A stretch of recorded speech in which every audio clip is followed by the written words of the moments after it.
다시 말했습니다. 또 슈가 측이 야간 조사를 요청해도 응하지 않을 거라며 주말에 조사하는 일도 없을 것이라고 덧붙였습니다. 또 슈가가 경찰서 포토라인에 서게 되는 질문에는 다른 피해자 소환 절차와 같은 기준에 따라 할 계획이라며 일부러 포토라인을 만들어 서게 할 수는 없다고 말했습니다. 유명 래퍼 산이가 특수폭행 혐의로 경찰에 입건됐습니다.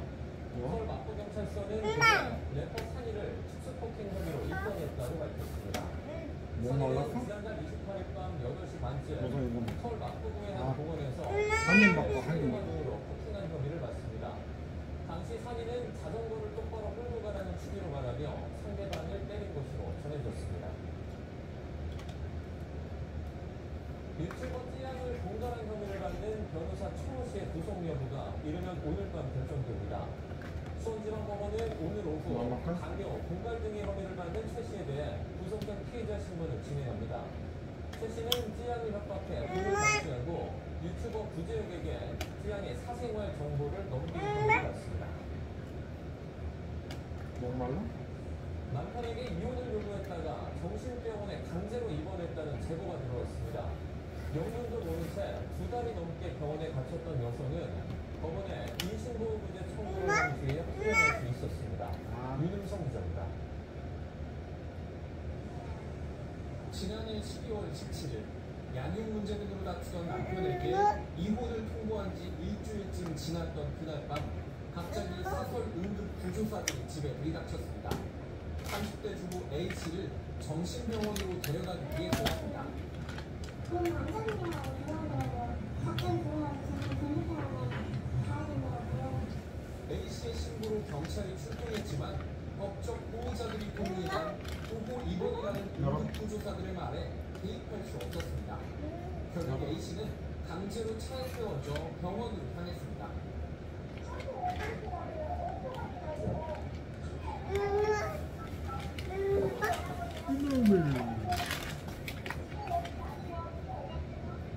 정신건강복지법상 보호입원은 2명 이상의 법적 보호자가 신청하고 정신과 전문의가 입원이 필요하다고 진단한 경우에 가능합니다. 보호입원을 신청한 건 A씨 남편과 시어머니.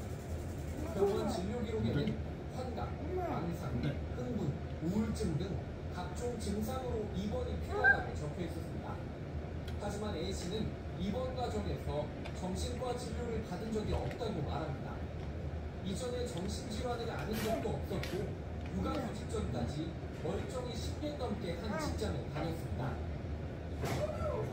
말도 안 되고 병원에 가서 진료를 받은 적도 없고 시장님은 가까이 회사 생활을 하고 있었고 하지만 A씨는 영문도 모른 채 병원에 갇혀 진정제 등 항정신성 약을 먹으며 2달 넘게 보내야 했습니다.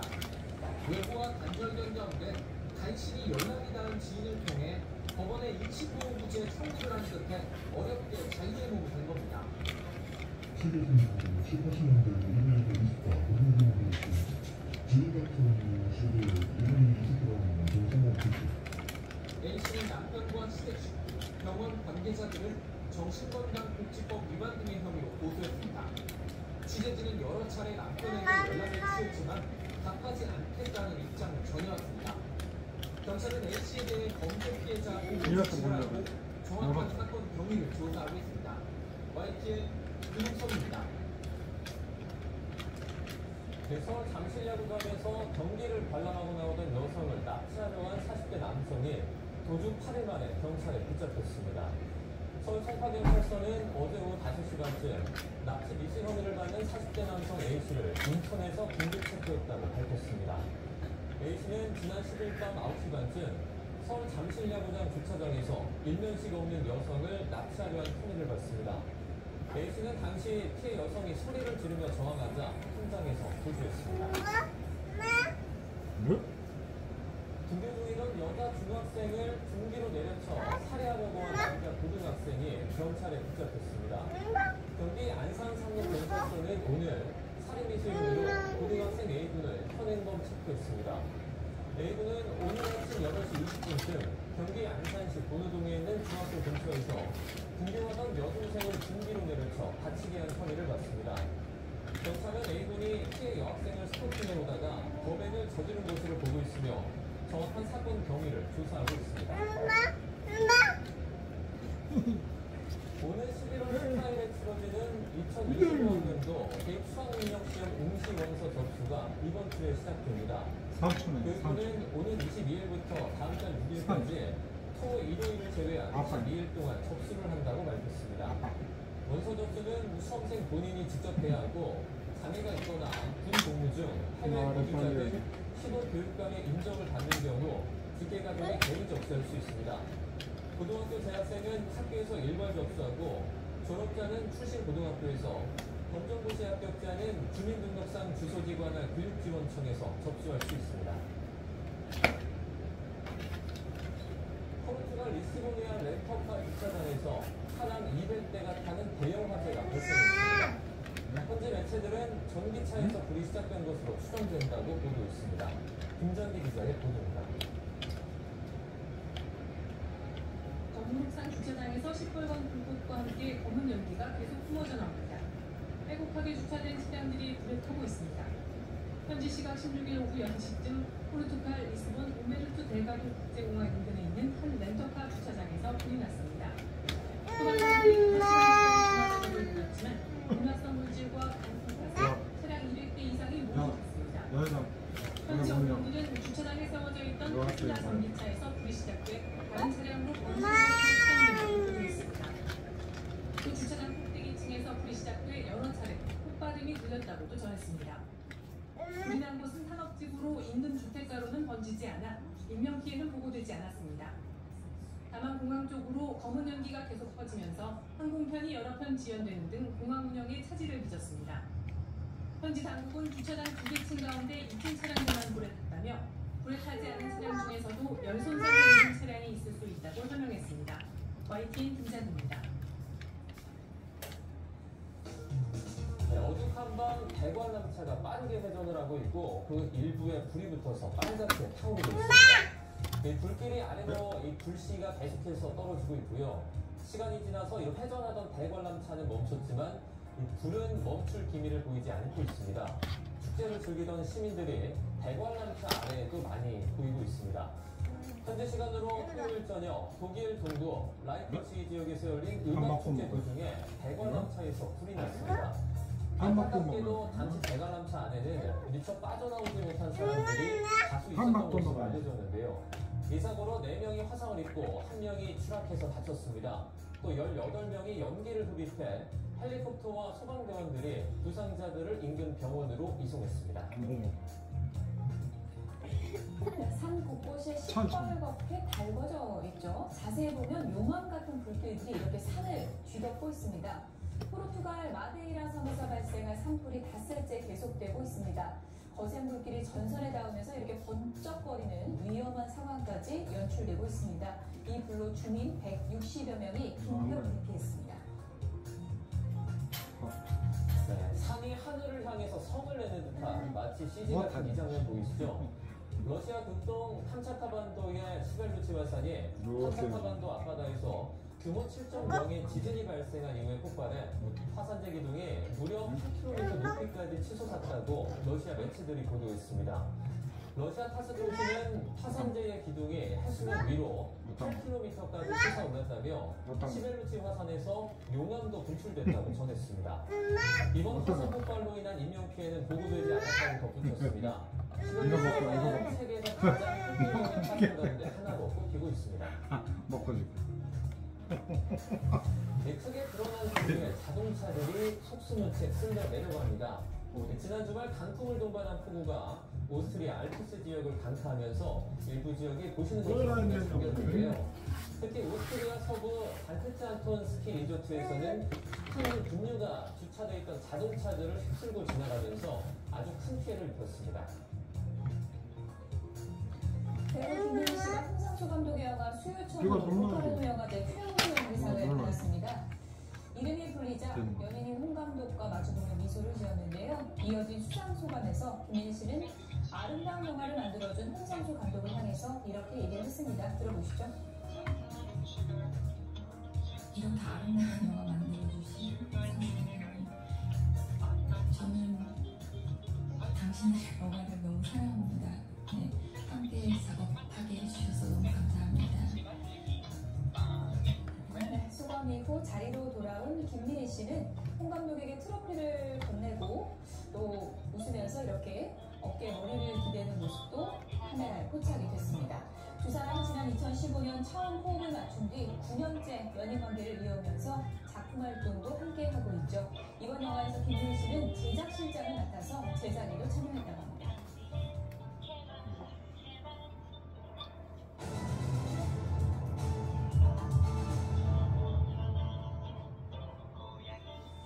갈수록 은행 점포 수가 줄어들고 있습니다. 비대면 거래가 일상이 되면서 점포가 문을 닫거나 통합됐는데요. 디지털 금융거래에 익숙하지 않은 고령층은 자주 찾는 은행이 사라지면서 금융서비스 이용에 어려움을 겪고 있습니다. 오선열 기자입니다. 올해 상반기 문을 닫은 은행입니다. 폐점을 알리는 안내문이 입구에 붙어 있습니다. 걸어서 800m 떨어진 인근 지점과 통합된 건데 고령층은 먼 거리입니다. 자영업자들은 좀 어렵죠.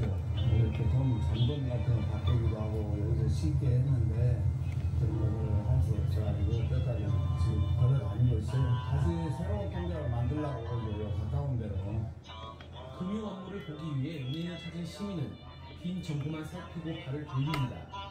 앱과 온라인 등에서 금융 서비스를 제공하지만 디지털 거래가 익숙하지 않은 금융 약자들은 불편하기만 합니다. 흔히 보이스 피싱 같은 거 그런 것들이 있으니까 또 때에 따라서 핸드폰을 못 믿을 불안할 때도 있죠. 이렇게 폐점되는지 모르고 평상시에 똑같이 한쪽으로 왔는데 좀 당황했네. 비대면 거래가 확산하면서 점포를 찾는 고객 수와 함께 은행 점포도 줄었습니다. 올해 1분기 기준 국내 은행 점포는 5,710개로 파악됐습니다. 지점과 출장소를 모두 포함한 건데 5년 전과 비교해 약 15%, 988곳이 사라졌습니다. 하지만 영업점을 찾아 거래하는 고객층은 여전히 많다 보니 일부 점포는 운영을 무지하다는 제안도 나옵니다. 점포를 은행 정책상 축소를 하더라도 이런 어르신들이 많이 거주하는 이런 점포들은 조금 없애지 않고 오히려 더 강화하는 그런 부분도 필요할 것 같고요. 그래서 금융 약자들이 금융을 이용하는 좀 어려움을 덜하도록 하는 것도 좀 필요하겠다. 경영 효율과 수익성 악화에 통폐합하는 은행은 늘고 있지만 금융 약자의 불편을 줄일 수 있는 은행권 공동점포 운영 등 다양한 대책 마련이 필요해 보입니다. YTN 오선입니다. 매수 부진에 고용원 없는 자영업자인 나홀로 사장님이 감소세를 이어가면서 자영업자가 6개월 연속 줄었습니다.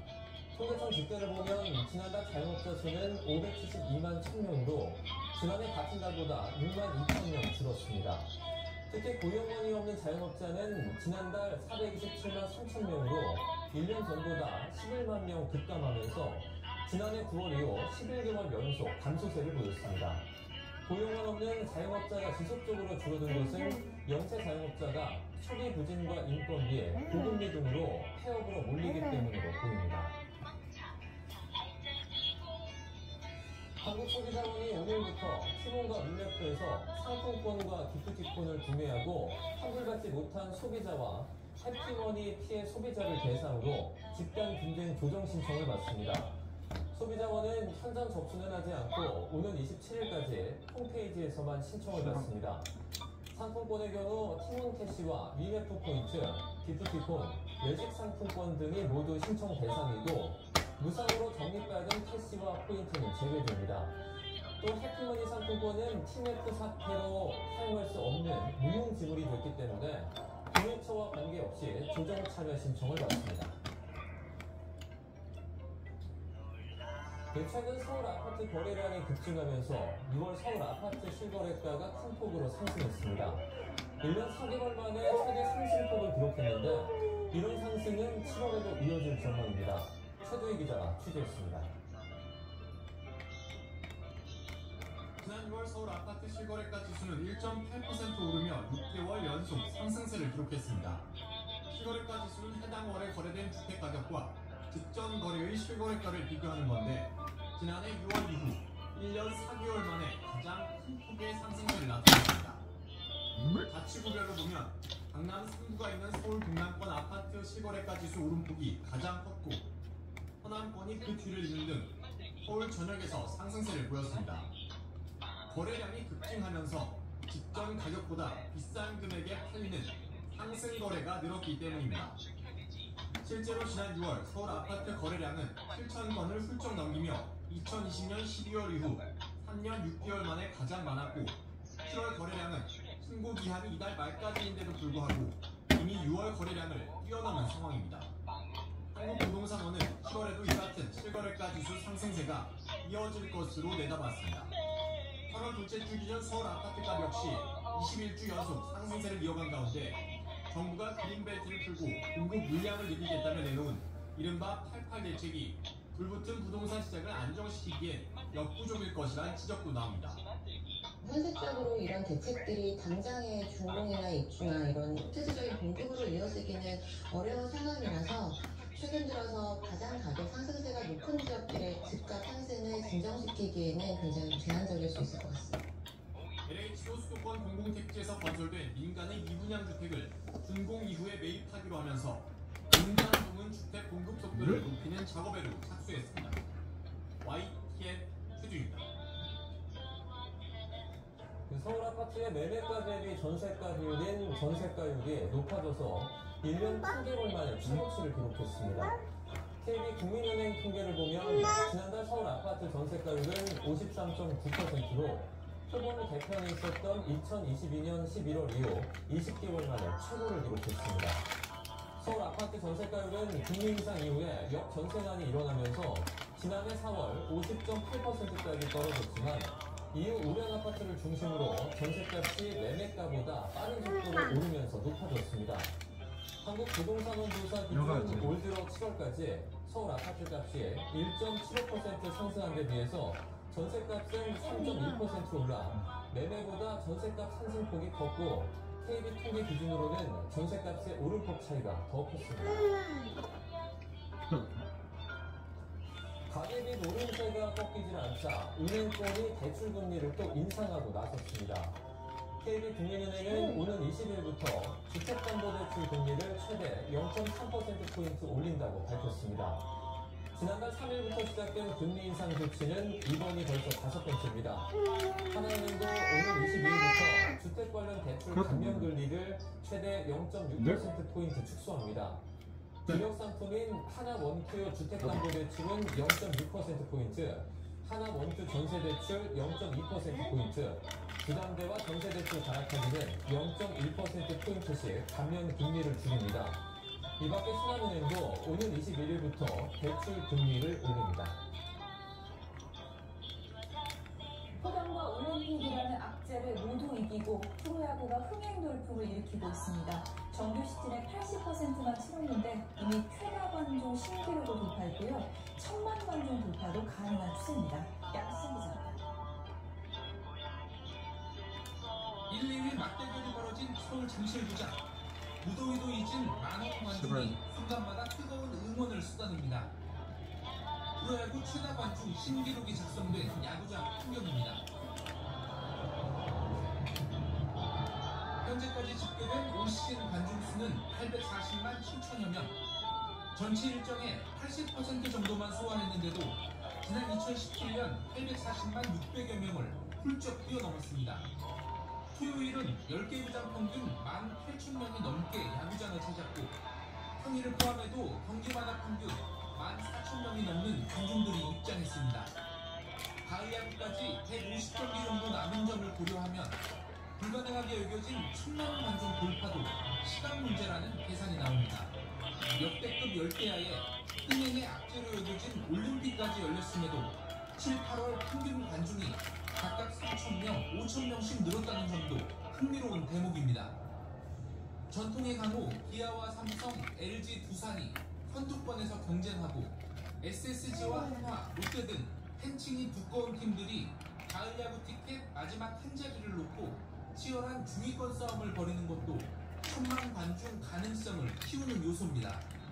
저희 연합팬들 홈 원정 인천부터 부산까지 가리지 않고 정말 선수들을 위해서 응원해 주시는데 선수들도 끝까지 꼭 이길 수 있는 경기 많이 해가지고 10월 달에 경기할 수 있도록 하겠습니다. LG와 삼성 두산이 홈 100만 관중을 넘겼고 기아와 롯데 SSG도 나란히 100만 관중 돌파를 바라보고 있어 구단들도 어느 시즌보다 신바람을 내고 있습니다. YTN 양시창입니다. 중국 공안에 구금돼서 10달을 묶여 있었던 전 축구대표팀 손준호 선수가 1,400일 만에 K리그에서 득점했습니다. 수원FC 손준호는 울산과의 K리그 원정 경기에서 전반 42분 기습적인 중거리 슈팅이 수비를 맞고 굴절되는 행운까지 따르며 골로 연결됐습니다. 지난 6월 수원FC에 입단한 이후 2달 만에 기록한 첫 득점인데 손준호가 K리그에서 골맛을 본 건 전북 소속이던 2020년 10월이고 정확히 1,400일 만입니다. 손준호의 활약으로 수원FC는 울산을 2대1로 꺾고 5위로 올라섰고요. 선두권과 격차를 좁혔습니다. 손 선수의 소감 들어보시죠. 이전에 20년도에 K리그에서 활약했던 그런 영상들을 유튜브에서 찾아봤는데 그것이 조금 오늘 경기에 도움이 되지 않았나 생각하고 있습니다. 잊지 않고 걱정해 주시고 또 응원해 주셔서 저 버티고 이곳에 돌아올 수 있었고 더 큰 거는 가족들이 없었으면 이 자리에 없었을 수도 있는데 끝까지 널 응원해주는 가족들에게 사랑한다고 생각합니다. 정몽규 대한축구협회 회장이 아시아축구연맹 AFC 산하 회원협회 위원회 부위원장을 맡습니다. 축구협회는 AFC가 정몽규 회장을 회원협회 위원회 부위원장에 선임한다는 내용의 공식 서한을 전달해 왔다고 밝혔습니다. 정몽규 회장의 임기는 2027년까지입니다. 우크라이나가 2주 가까이 러시아 본토 공격에 주력하는 동안 러시아는 북한제로 보이는 탄도미사일로 역공을 펼쳤습니다. 북한은 우크라이나의 러시아 본토 공격에 대해서 미국과 추종 세력의 테러 행위라며 러시아를 거들었습니다. 전유신 기자입니다. 러시아 서남부 로스토프 지역에서 화염과 연기가 피어오릅니다. 우크라이나에서 날아온 드론을 격추시킨 파편에 연료 저장고에서 불이 난 겁니다. 우크라이나는 러시아 본토 쿠르스크 교전 13일째 진격을 계속하며 전략적으로 보급을 차단하고 있다고 밝혔습니다. 이틀 전에 이어 또 다른 다리를 공격해 러시아군 병력과 물자 공급을 어렵게 했다고 주장했습니다. Це робиться зараз нами, Збройними силами України. Ми пишемо зараз історію. 우크라이나가 러시아 본토 공략에 주력하는 동안 러시아는 우크라이나 수도 역공에 나섰습니다.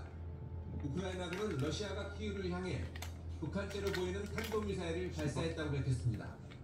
이달 들어서만 벌써 세 번째 발사로 모두 요격에 성공했다고 주장했습니다.